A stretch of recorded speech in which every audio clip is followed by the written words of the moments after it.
ए रुक रुक। माँ तुम ये हालत पे कैसे? ये ले, बुढ़िया हुई तेरी। ये है तेरी पैसे, ले पकड़ और जाके भीख मांग के आ। बहू, ये तू ठीक नहीं कर रही है। मैं मेरे बेटे को सांप आते दूंगी। चुप बुढ़िया, तेरी मुंह से मैं एक बात भी सुनना नहीं चाहती।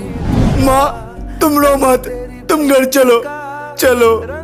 सारे सच्चे मेरे सामने आ गई। अब तुम चुपचाप बताओ, तुम मेरे माँ के साथ घटिया हरकत क्यों किया? मैं और करती भी क्या? मुझे पैसा चाहिए थी जो तुम मुझे नहीं देती।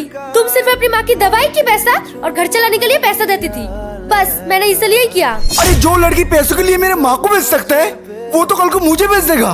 मैं आज के आज तुम्हारे जैसे घटिया लड़की के साथ कोई रिश्ता नहीं रखूंगा। निकल जाओ यहाँ से।